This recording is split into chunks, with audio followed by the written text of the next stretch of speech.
Strong people aren't defined by what they do, but by what they refuse to do.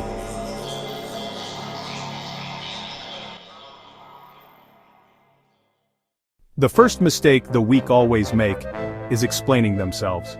It's a subtle poison, a quiet surrender disguised as communication. It begins with the nervous tremor in your voice as you rush to justify a decision you know is right. You feel a phantom jury assembling in the minds of those around you, and you appoint yourself the star witness for your own defense, but you are not defending your actions. You are begging for their approval. This compulsion to explain is born from a deep-seated fear.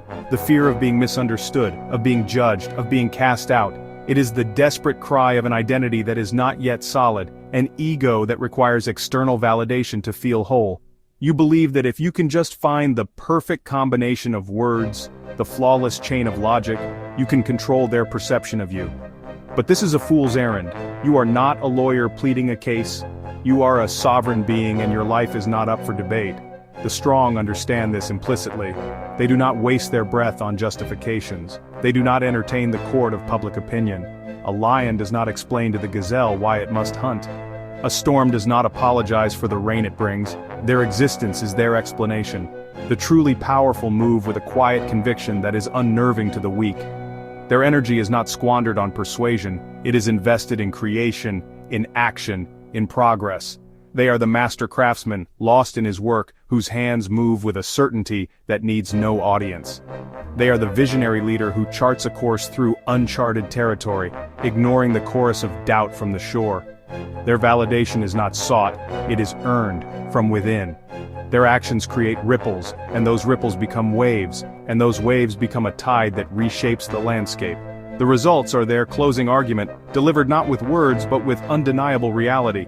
The moment you begin to over-explain, you hand your power away on a silver platter. Every reason you give is a brick they can use to build a prison around you. Every justification is a thread they can weave into a net to ensnare you. You are giving them the tools to deconstruct your confidence. They will question your motives, poke holes in your logic, and use your own words to paint you as foolish, uncertain, or deceitful. You enter the conversation as an equal, but you leave as a subject, your worthiness now pending their verdict. You have willingly placed the gavel in their hand and invited them to pass judgment on your very soul. This is not a conversation, it is an interrogation you volunteered for. And in this self-imposed trial you can never truly win. Even if they grant you their temporary approval, you have reinforced a toxic dynamic, that their opinion holds authority over your autonomy. So you must ask yourself a fundamental question.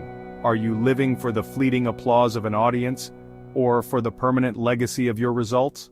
Are you building a life based on the shifting sands of approval, or on the bedrock of your own conviction? To break this cycle, you must practice the art of strategic silence. When you make a decision, state it simply and without adornment. Let your yes be a firm declaration and your no a complete sentence, an unbreachable wall. Embrace the discomfort of being misunderstood.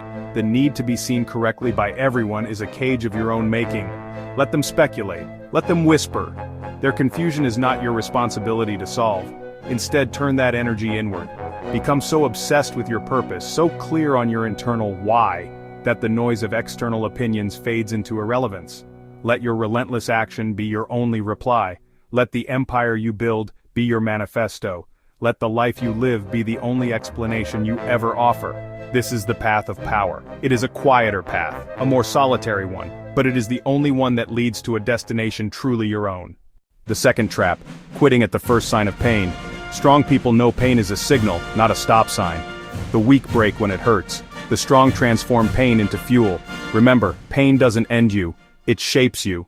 The third mistake is the most insidious, a quiet poison that works its way into the foundations of your life until everything you've built comes crashing down. Here's what strong people never do. They never, ever waste their precious time with the wrong people. This isn't about being antisocial or arrogant, it's about understanding that your energy, your focus, and your spirit are finite resources. True strength isn't the ability to tolerate toxicity, it's the wisdom to eliminate it from your life entirely. Weak people chase everyone's attention. They are desperate for validation, seeking their reflection in the eyes of others. Their self-worth is a currency traded for likes, for invitations, for a seat at any table, no matter how rickety. This chase is a frantic, exhausting dance of trying to be everything to everyone, and in the process, they become nothing to themselves. They mistake popularity for connection and presence for acceptance. Strong people do the opposite. They don't chase, they attract. They cultivate a gravitational pull born of authenticity and purpose. They protect their circle like a fortress, but this fortress isn't built of cold stone and isolation. It's a living sanctuary, with walls made of mutual respect, shared values, and unwavering trust. The gate is guarded not by suspicion, but by intuition. They understand that the quality of their life is a direct reflection of the quality of the people they choose to share it with. They know one toxic voice can destroy a lifetime of progress. Think of it like a single drop of poison in a barrel of pure water. It may seem insignificant at first, but its influence spreads, tainting everything. This poison comes in many forms: the friend who subtly belittles your dreams, the family member who constantly reminds you of past failures, the partner who thrives on chaos and drains your emotional reserves. These are the energy vampires, the passive-aggressive critics, the architects of doubt. They may smile to your face, but they are anchors tied to your feet, holding you down in the shallow waters of their own mediocrity. They resent your growth because it highlights their stagnation. Allowing them access to your inner world is like handing a vandal the keys to your sanctuary. So you must become a ruthless curator of your own life. Conduct an audit. After you spend time with someone, how do you feel? Energized or exhausted? Inspired or insecure? Challenged to be better or comfortable staying the same? Your feelings are the data? Trust them. Creating distance doesn't always require a dramatic confrontation. It can be a quiet, gradual withdrawal, slower responses, less availability. It is the gentle, deliberate act of reclaiming your time, your peace, and your future. This will be difficult, it may feel selfish, but it is the ultimate act of self-preservation. You are not abandoning them, you are protecting the person you are working so hard to become. Your time is the one currency you can never earn back. So ask yourself the question, and answer it with brutal honesty. Who in your life has proven they are unworthy of that currency? Who deserves less of your time? Starting today. Let's talk about the fourth mistake, a silent poison that drains the lifeblood from your ambitions. It's a mistake so common, so deeply ingrained in our culture of constant availability, that most don't even recognize it as a surrender. You will never see a truly strong person letting others control their time. They understand a fundamental truth. Time is not just a currency. It is the raw material of life itself. Every second that ticks by is a piece of your existence you can never reclaim. It's the one resource that cannot be bought or borrowed. Strong people don't just manage their time, they defend it. They guard it with the ferocity of a warrior, because they know that to lose control of your time is to lose control of your life.